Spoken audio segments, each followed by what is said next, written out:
26.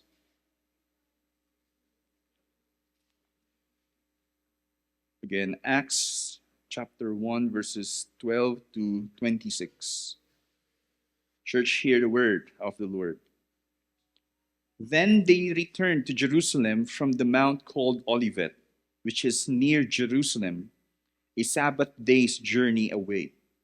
And when they had entered, they went up to the upper room where they were staying, Peter and John and James and Andrew, Philip and Thomas, Bartholomew and Matthew, James the son of Alphaeus, and Simon the Zealot, and Judas the son of James.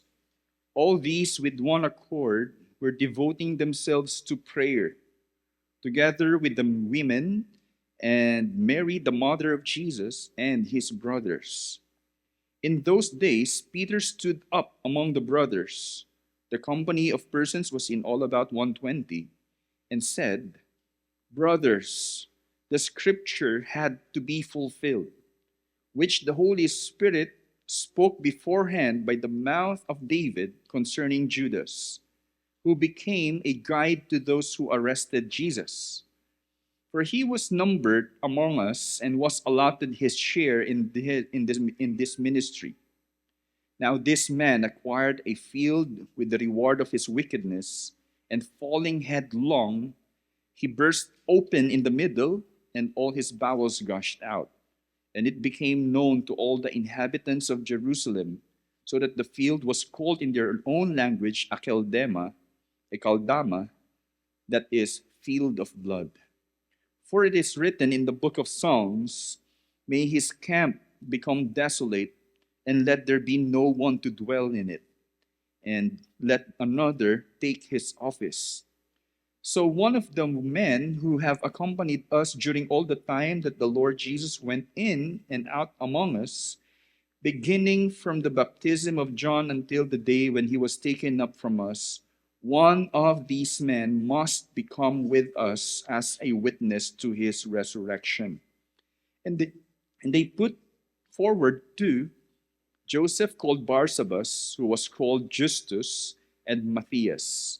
And they prayed and said, Lord, you know the hearts of all. Show which one of these two you have chosen to take place in this ministry and apostleship, from which Judas turned aside to go and to his own place.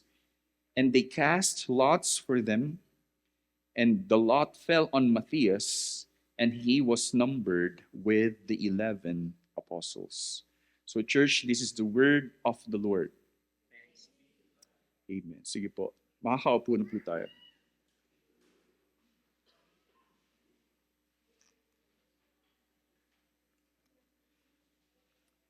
So I know na tayo pong lahat ay... Sino pong sa inyo nakaboto? Medyo nawala na rin yung ink. Pero alam niyo po ba na meron pong nag-tie na kandidato sa Nueva Vizcaya, sa Solano. Yun lang po ang alam kong isa. Alam niyo po ba yung gagawin kapag nag-tie? So alam niyo po yun. Sabi ko, napaka-unfortunate. And it's really, kumbaga, tawag dyan, yung chance na mag-tie, yung vote, bumoto, nag-tie, tapos yung isang toss lang, sino yung mananalo doon. So lumalabas po na yun po ay makatarungang kaparaanan para madetermina kung sino yung dapat tanghalin. That's seemingly a fair way para mapili kung sino po yung mananalo sa kanila. Tatanghaling, actually counselor po yung mga yun eh. Paano kung ang pagpili sa dapat mapabilang sa 11 apostol ay sa pamamagitan ng palabunutan? That is yung casting of lots. Ang tanong, ito ba ay makatarungan? na ipinagkatiwala sa casting of lots, yung pagpili sa isang apostol, paano nga ba natin dapat unawain ang tawag ng Diyos sa ministeryo? How should we recognize yung sense na hindi ito ordinaryong bagay? Yun po yung makikita po natin sa pagsasagawa nito throughout the text. Base sa ating teksto, pinamagatan ang sermong ito na numbered with the 11. Numbered with the 11. Bakit po 11? Yeah.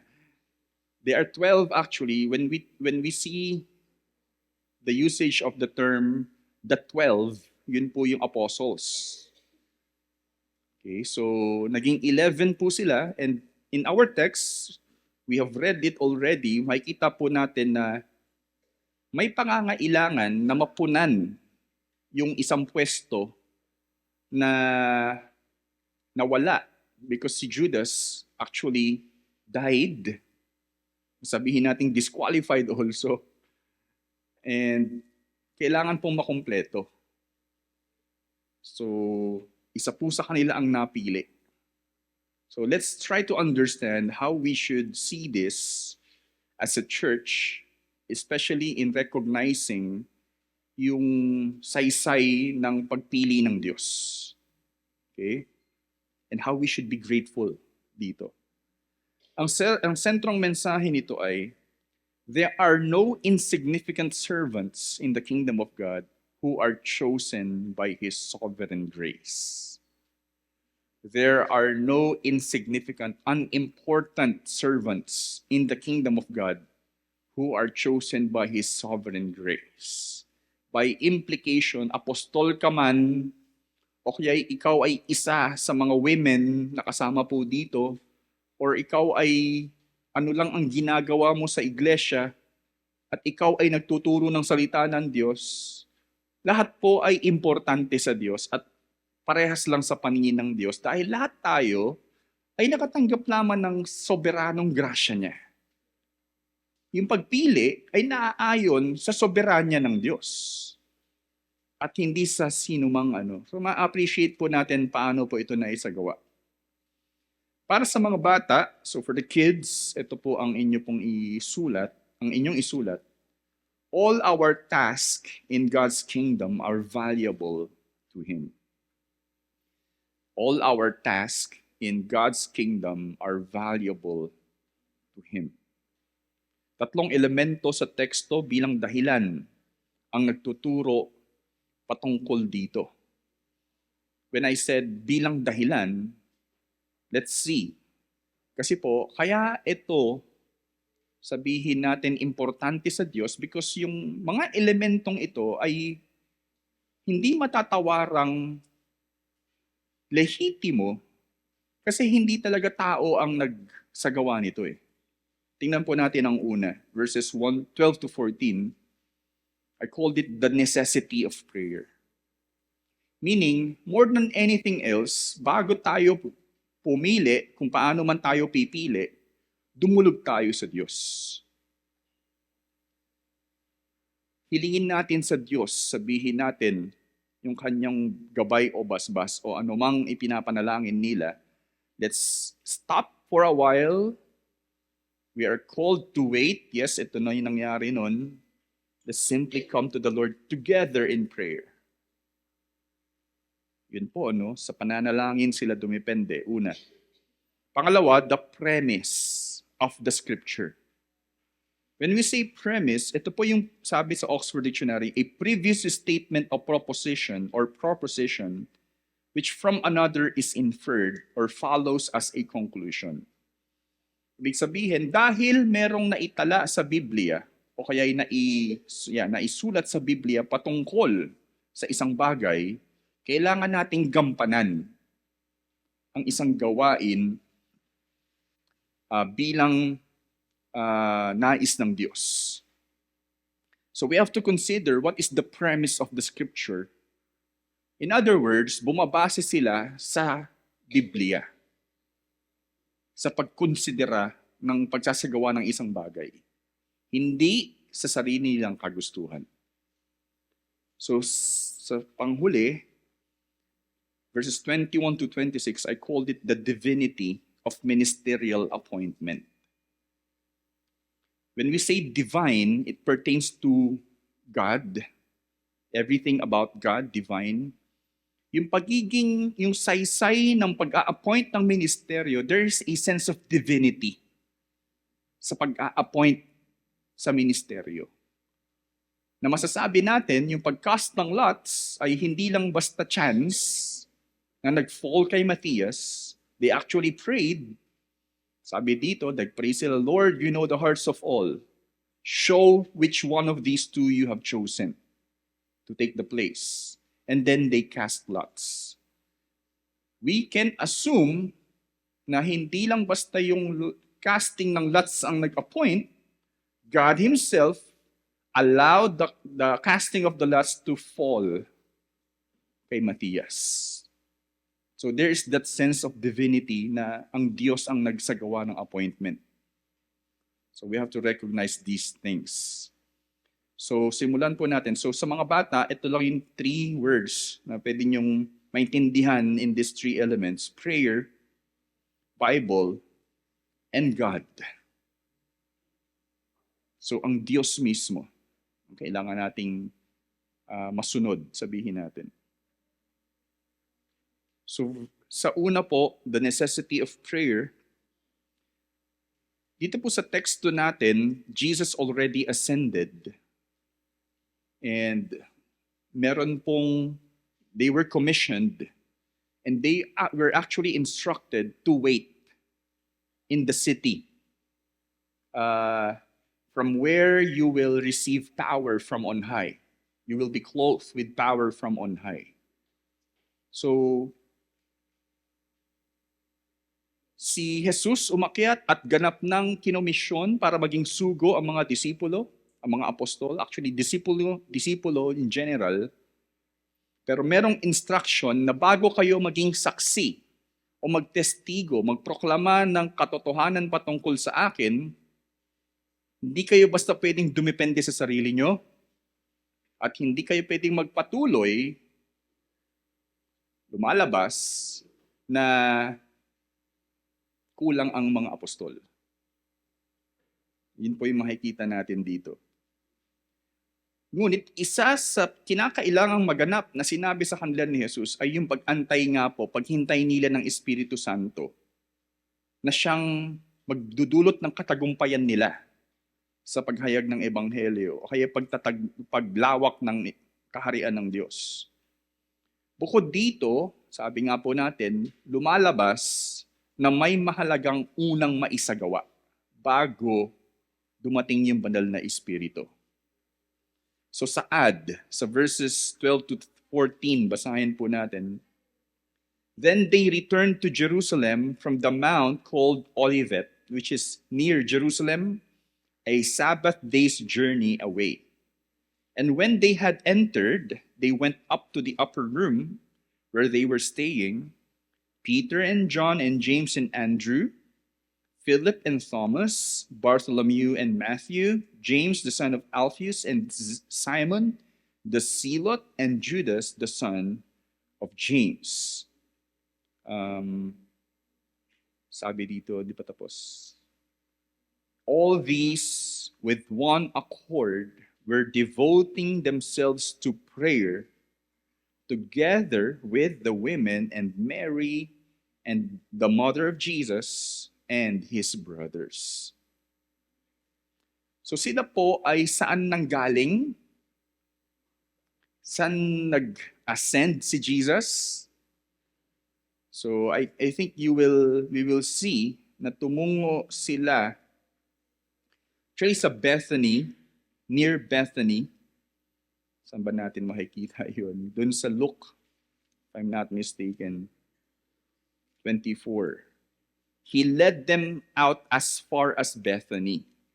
Nanggaling po sila sa Jerusalem, sa nagpakita si Jesus. And they went out of Jerusalem as far as Bethany.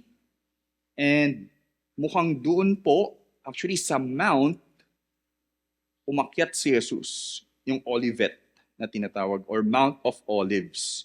Ang distansya daw po nito sa description, pagkakadescribe ni Lucas, Sabbath day's journey away. Sino pong kumuha ng magandang balita Biblia? Kasi sabi sa magandang balita Biblia, kalahating milya ang distansya sa Jerusalem. So, in their language, that's how they describe half mile, yung Sabbath day's journey. Hindi nangangahulugan na Sabbath day nangyari ito. Pero that's how they describe half mile. Half mile. Now, in our language, that is half mile. In New Living Translation, ginawa rin na rin po nilang hindi direktang, ito yung, kasi sa Greek, ito yung nakasulat. Dinescribe by implication, half mile. Pero we have to consider, pababa din po sila. Sabi, gano'ng kataas yun? 1,000 cubits. Medyo mataas po yung Mount Olivet. At hindi sila maglalakad ng diretsyo lang. So, it will take hours or probably kaya tinawag na Sabbath day journey. Baka matagal po yung lakbayin na yon kahit half mile. I don't know, no? So, yun po yung where they came. At sila po ay tumungo pagdating sa Jerusalem sa tinatawag na upper room. Jerusalem is somehow a wealthy place.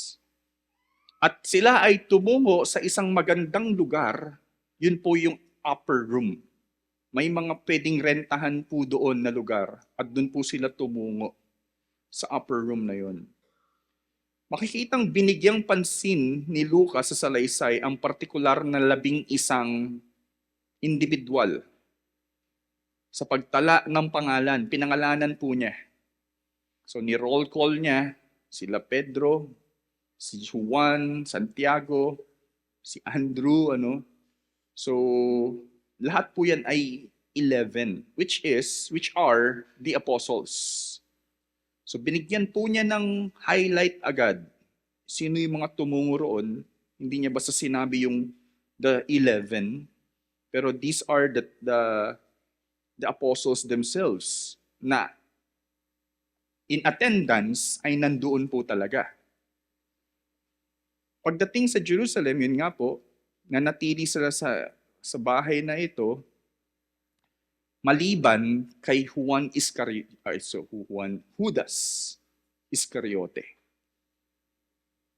At binigyan ng kadahilanan bakit hindi napasama si Judas sa komento dito ni Lucas in verses 15 to 20, makikita po natin mamaya. Ngunit hindi lang ang 11 ang tumungo roon with the women and Mary, the mother of Jesus and his brothers. Sinabi rin po na in attendance in the upper room. At we need to recognize na ito po yung mga women na nanatili kay Jesus hanggang sa dulo ng kanyang kamatayan, hanggang sa kanyang pagkabuhay. And kahit hanggang sa ascension lumalabas. Hanggang sa pagsugo ng Diyos, the apostles and the women are there sticking still with these people who will be appointed na manguna sa pagsulong actually ng iglesia. The question is, bakit ganito ang pagkakasaad ni Lucas? The combination of the 11 and in particular, the women. Diba? Sa mga susunod na salaysay ay pinapahiwatig na kailangan nga pong, kailangan mapunan yung isang pwesto, sabihin natin isang position na nawala because of Judas. And we have to realize na importante po pala na kumpleto ang apostles. Hindi pwedeng 11. For some reason. Kasi po, may sinabi si Jesus in Luke 22:30 something, that they will represent the 12 tribes of Israel. That they will lead. No? Kung ano man po yung ibig sabihin nun, in the kingdom of God, the apostles have that kind of recognition. Na bilang hari si Jesus at yung mga apostol ang siyang sabihin natin na sa mga pinagkatiwalaan niyang susunod sa Kanya. Okay, na mangunguna sa kaharian ng Diyos. So kung wala ang isa, lumalabas po, kailangan mapunan po iyon. Ngunit, kung yun ang ini-impress ng pagsasama nila sa upper room para madetermina kung sino yung isang yun, hindi ba dapat 12 apostles lang yung nasa upper room? Ibig sabihin, mga importanteng tao lang ang dapat naroroon. Bakit kasama yung mga women in that place? Kasi lumalabas po, hindi lang mga apostol ang importanteng magsagawaan nito. Hindi lang mga nasa apostolic ministry. Iba po yung apostolic ministry na sa konteksto natin dito, ano? May mga lolo at lola ang nag-aalaga ng mga apo. Pero yung mga women ay kailangan din po palang kasama na naroroon. Kahit ang mga babaeng iyon ay mahalaga ring naroroon, kahit sila ay hindi pinapansin sa lipunan. We have to recognize the context of the women. Na sila po ay hindi pinapakinggan, sila po ay hindi sinasabi, hindi nga po nararapat pumunta sa eskwelahan para mag-aral kasi later on, taga-alaga lang sila ng pamilya. Hindi sila natuto, wala silang edukasyon. But they were there for the ministry of Jesus Christ, considered to be in that moment. But the question also is, ano po yung una nilang ginawa? They prayed together in one accord, devoting themselves to prayer, sabi. Sino yung naroroon? Women. Na dedikado din na dumulog sa Diyos para sa importanteng gawaing ito. Ikaw man ay tila pillars in the church o hindi, sinasabi rito na sama-sama tayong dumulog sa Diyos. Higit sa anumang bagay, ang pinakamahalagang gawain para sa isang kawan ay nagkakaisa at nagsisikap sa pananalangin. Again, higit sa anumang bagay. That's why, pwede nating isingit, that's why we start with prayer. Even for our gathering on a Sunday. Even in planning, we start with prayer. Even in the meeting, we start with prayer. Siyempre, pwede nyo na pong isipin yan kahit sa pagkain, kahit sa paggising sa umaga, yes. But even in church, kahit ano po yung kailangan gawin natin. Gaya ng mga unang mananampalataya, mahalagang ituon natin sa Diyos ang mahalagang tawag ng pagmiministeryo bilang kanyang kawan sa pamamagitan ng pagnanais sa kanya ng higit sa anumang bagay. Dapat ang Diyos ang ninanais natin more than the works na itinalaga niyang gawin natin. Ipakita natin bilang iglesia na hindi lang yung magandang ministry ang hangarin namin dito, kundi ikaw mismo, Diyos. Ikaw ang nais namin. Although, of course, they want to be led by God in appointing the ministers. But they are expressing their devotion to the Lord in prayer. This is actually the start of their waiting. Literal waiting. Lumalabas po, it's almost a week na silang nagpe-pray until dumating yung banal na spirito. Try to imagine, many days ang nangyari bago dumating yung Holy Spirit right from here. They're just simply devoting themselves in prayer. Malaki man o maliit ang iyong tungkulin sa Diyos, pare-parehas lamang tayong tinatawag na sama-samang magpakumbaba sa Kanya sa pananalangin bago ang lahat. We can never overemphasize the need of prayer, as the Bible and the believers, first believers in the Bible are practicing it. It's not just a religious stuff, but it is something that we need God more than anything else.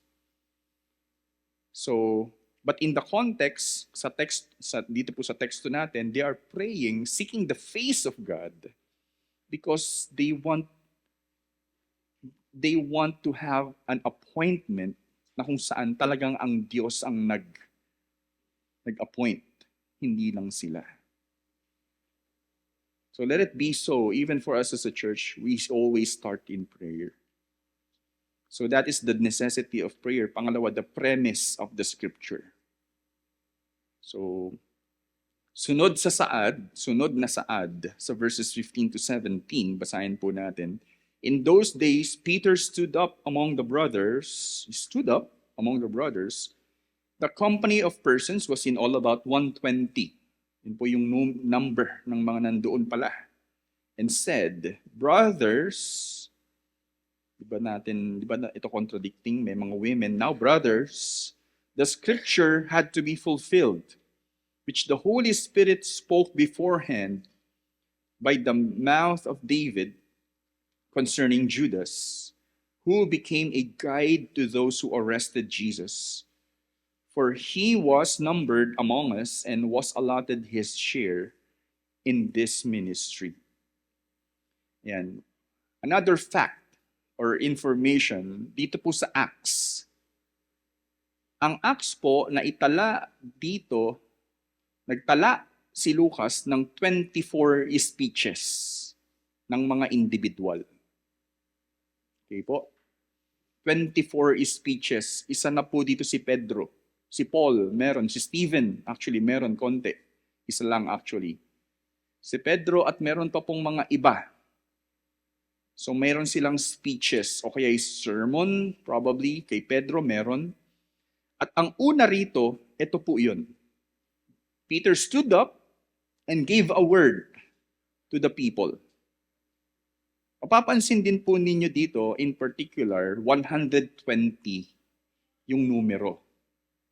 If we will be so concerned sa mga detalyeng ito, sinasabi, yung 120 daw po ay nagre-representa ng 10 tao sa bawat apostol. So, kaya 12 apostles, may 10 mga tao na nire-representa po nila. Meron pong ganong kaunawaan, but we are not concluding na yun po yung sinasabi po rito. But probably there's that sense din sa numerong yun na nilagay. Pero, ang gusto lang pong sabihin ditong tiyak ay hindi lang pala konti ang mga nasa upper room.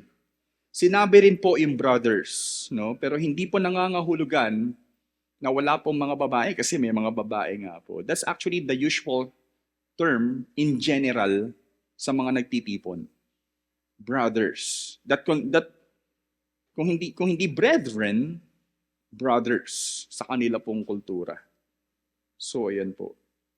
Dito po sa sinabi ni Pedro, binibigyang diin agad rito sa pagkakasaad ni Lucas ang mahalagang basehan ng kasulatan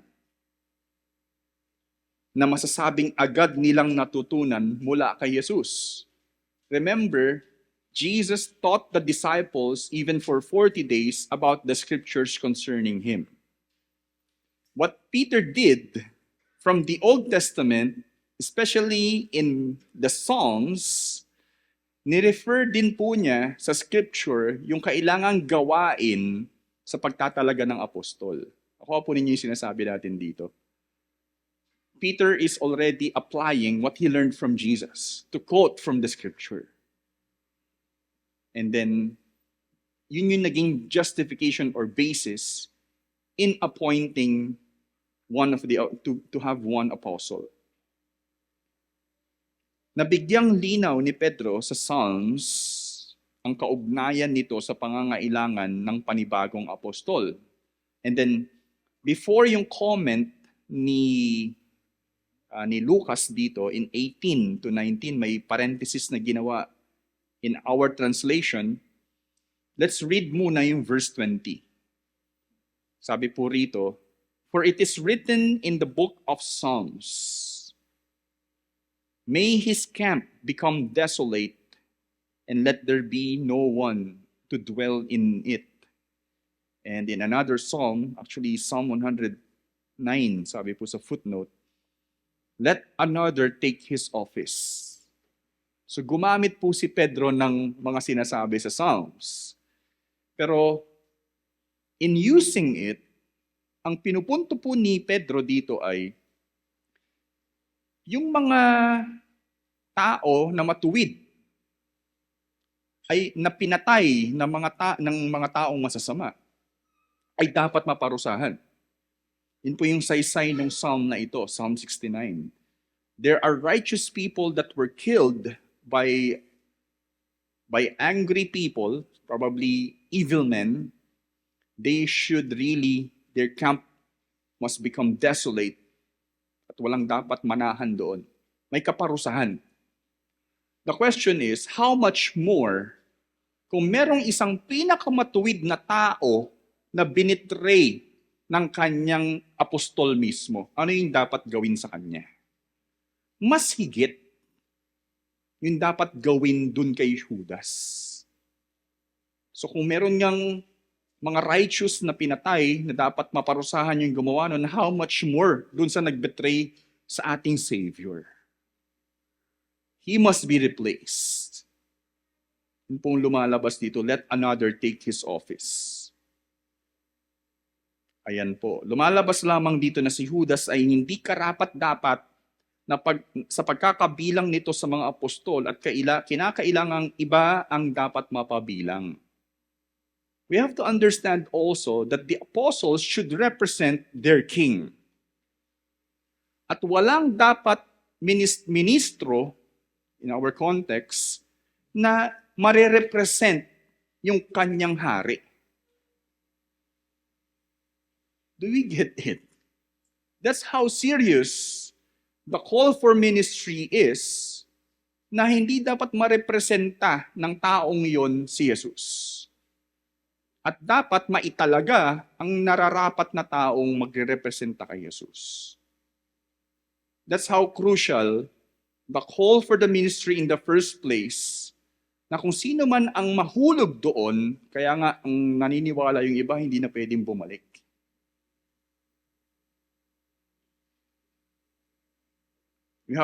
We need to grasp yung sense ng position, at least for the apostles.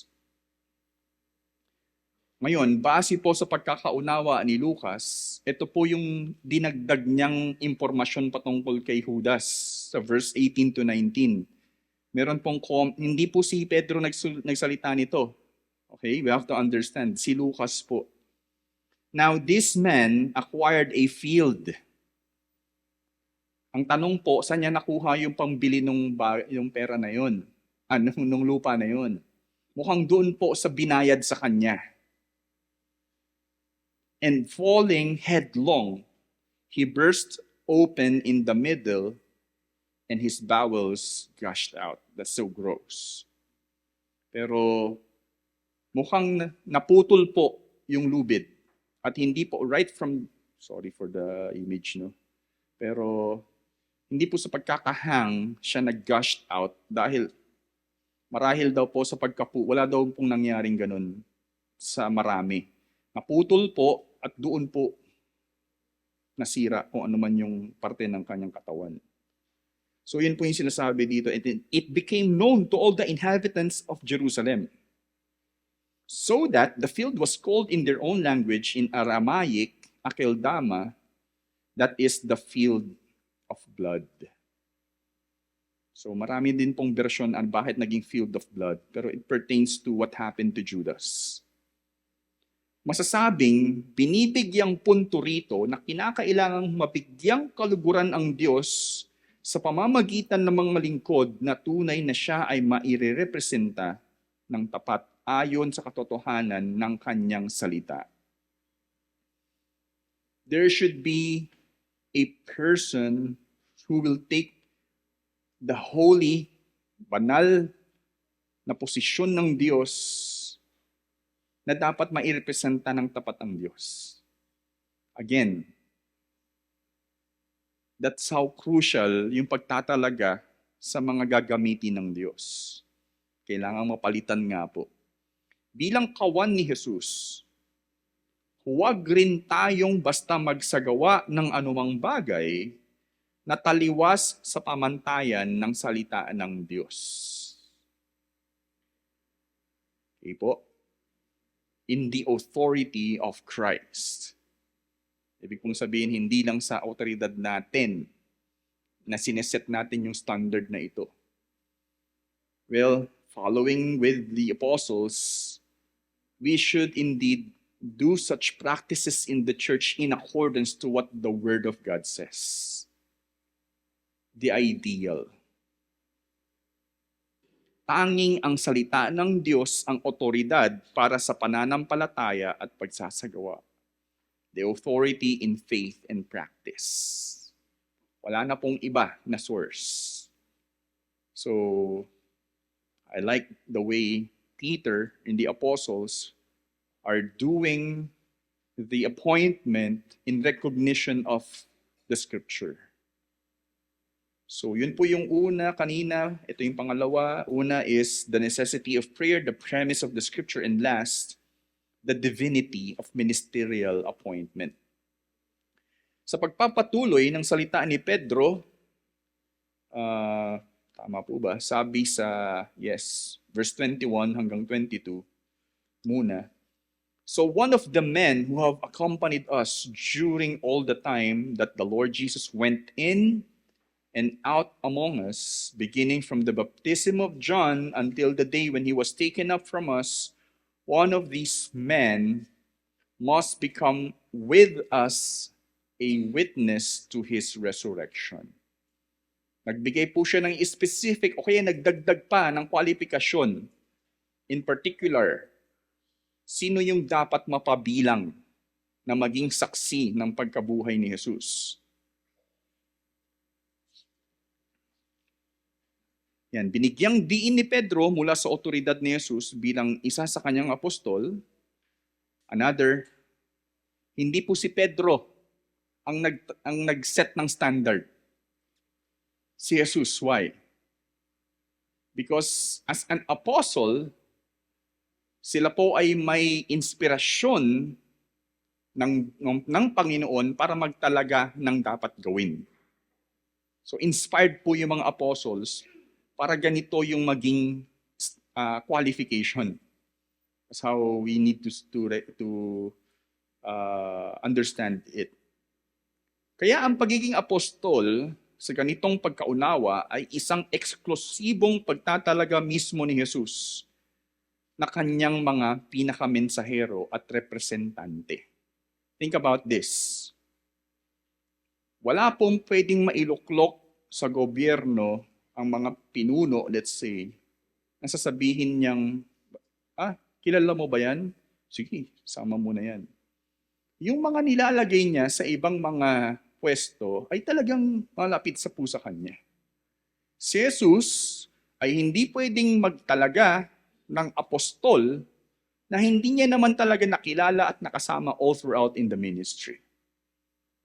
And no one can be an apostle in that case in our time na masasabing apostol.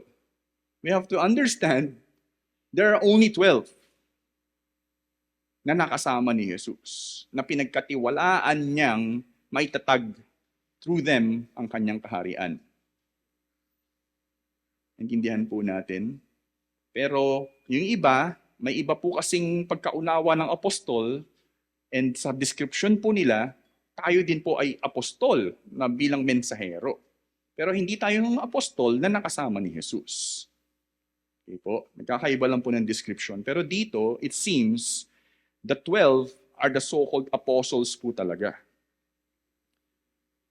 So, kaya ang nangyari sa huling parte ng salaysay, 23 to 26, and they put forward, dalawa po, two. Joseph, called Barsabas, who was also called Justus, and Matthias. So, dalawa po yung recognize in the presence of the people. And they prayed and said, ito yung panalangin po nila, Lord, you know the hearts of all. Show which one of these two, kayo yung nakakakilala sa kanila. Small, by the way, Lord in our translation, capital L, small O-R-D.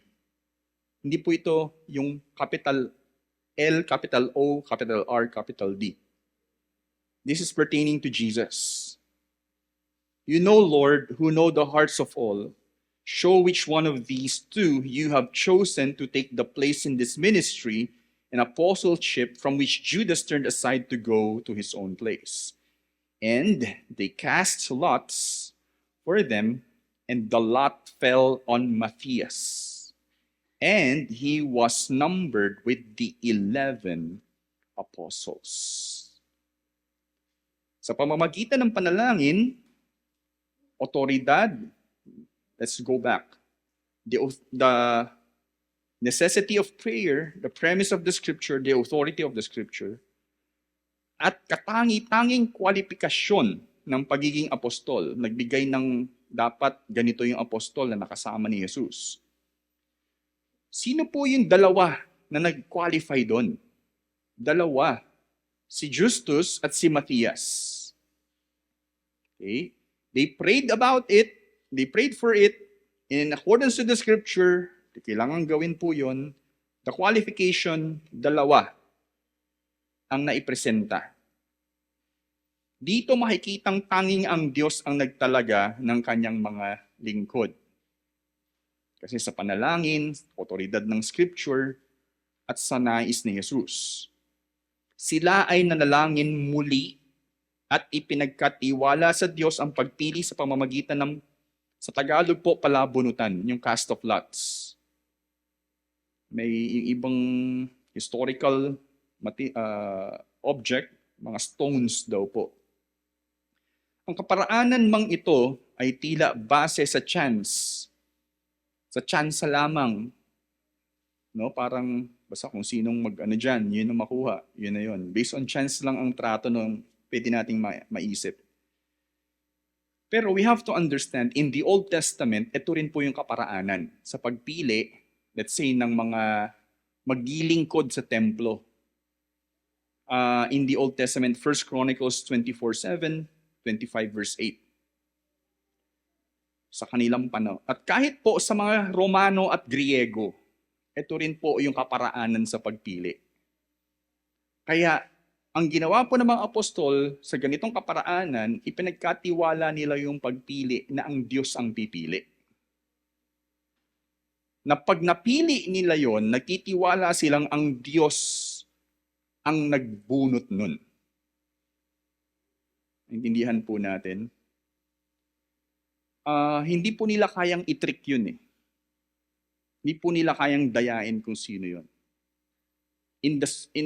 For some reason, in His sovereignty, He moved where that lot will fall. Sa kamay ng bubunot. That's how we need to recognize it. Kasi hindi rin po hahayaan ng Diyos na ang pagpili ay bumase lamang sa tsansa. Hindi nakabase ang Diyos sa tsansa. Or luck, probably. Good luck. No? So masasabing pinapagtibay rito ang realidad ng mahalagang ministeryo ng mga apostol o kahit sa lahat ng mga disipulo.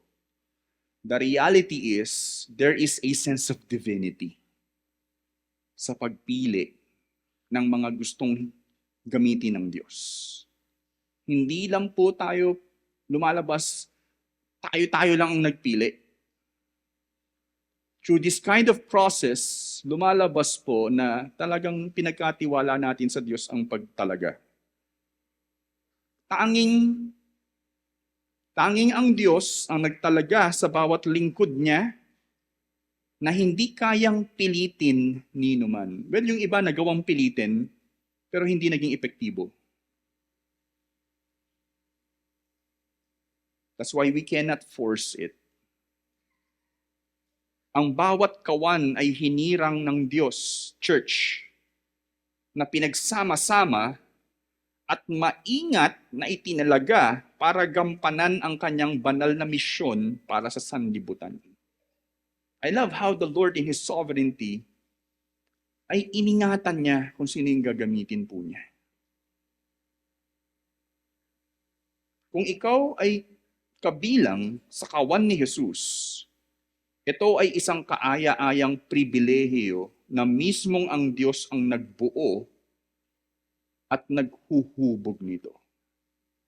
Talking about you as a Christian, being part of a particular local church, it is a privilege na ikaw ay nilagay ng Diyos doon. Well, probably tayo po yung nagpumili kung saan tayo mag-church. But if you will also look on other possibilities, mukhang hindi ako eh. Hindi ko alam ba't ako nandito. Kaya yung ibang reason ng iba in their interview is the Lord who brought me here. Again, we have to recognize that this is really a privilege or ang pagtalaga sa atin ng Diyos ay napakadakilang pribilehiyo. God ordained event for us to be together. Those are the three elements na naging dahilan po ng patungkol sa ginagawa ng Diyos or sa kalooban ng Diyos sa atin. Una, the necessity of prayer, the premise of the scripture, the divinity of ministerial appointment, o kaya prayer, Bible, and God. Now, let's think about this. Kung isipin po natin ang nangyari sa huli kay Justus at kay Matthias, alam kaya ng mga disipulo kung ano yung puso ni Justus? Let's say, ako kilala ko kahit pa paano si Pastor Cloyd, si Rai, si John, or sino man. Alam ko yung weakness ng mga to. Wag yan. Probably, they have that kind of Kaya si Matthias. That to the point na si Matthias talaga ang nakuha sa bunutan. But the truth is, they do not know the heart of Justus.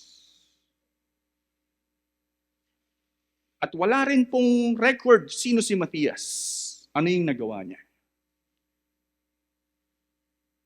Na masasabing mas kaaya-aya si Matthias sa Diyos. Wala. Sabi po ni N.T. Wright patungkol po dito, part of Christian obedience, right from the beginning, hope you can follow along, was the call to play great parts without pride and small parts without shame.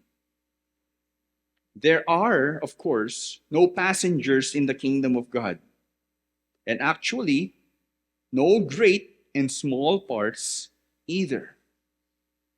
The different tasks and roles to which God assigns us are His business and not ours. I like it.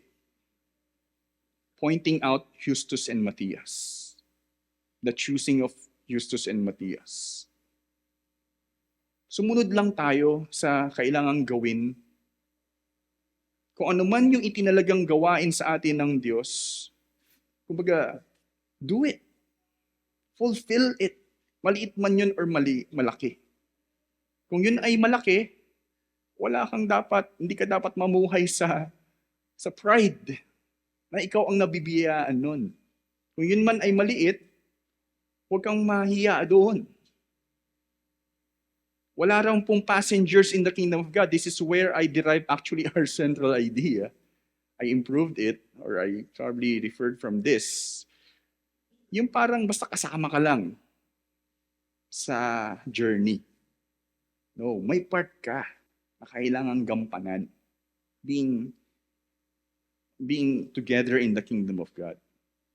At kung ano man ang may assign sa'yo, it is not our business, it's God's business. Sino ka man sa kaharian ng Diyos o anuman ang iyong parte dito, ang katotohanan ay tayong lahat rin ay napabilang in some sense, this is how I want to see it. Tayo rin po ay numbered with the 11. They are the apostles. So-called the apostles. Namatay po sila ng kakaiba at dedikado sila sa pagrepresenta kay Jesus. But we are also being joined by the Lord to take part in the role of expanding His kingdom. We are numbered with the 11.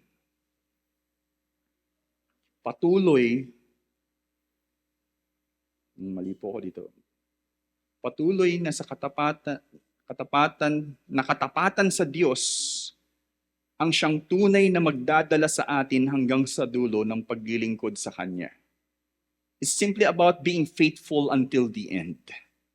And not about who you are, what you will accomplish, how you will be known.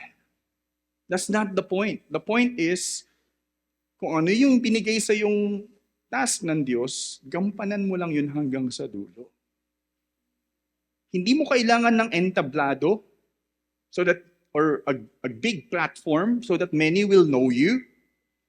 Malaking gawain like a big ministry, a big church, so that you will be great in the kingdom of God. O pagkakakilanlan para masabing ikaw ay matagumpay sa tawag ng Diyos. You're recognized even globally because of your podcast, because of your video content in the Christian ministry. Si Jesus ang karapat-dapat maitanghal sa anumang tawag sa iyo ng Diyos, maliit man o malaki. Hindi ikaw yung glorify, si Jesus. Malaki man yung pinagkatiwala sa iyong gawain o maliit. Ang kailangan lang nating marinig ay ang matamis na salita ni Jesus na sinabi sa Matthew 25:23, "Well done, good and faithful servant. You have been faithful over a little, I will set you over much. Enter into the joy of your master." By the way, magkaiba po yung value na ininvest, kumbaga. This is for you, big. This is for you, small. Parehas na response ang binigay. You have been faithful over a little. Kahit magkaiba ng value. Kasi para kay Jesus, malaki man yung seemingly task na meron ka, maliit lang yun para sa Diyos. Pare-parehas lang kayong may gagampanan. We simply need to hear these good words, sweet words from Jesus. Well done, good and faithful servant. Enter into the joy of your master. Let us pray.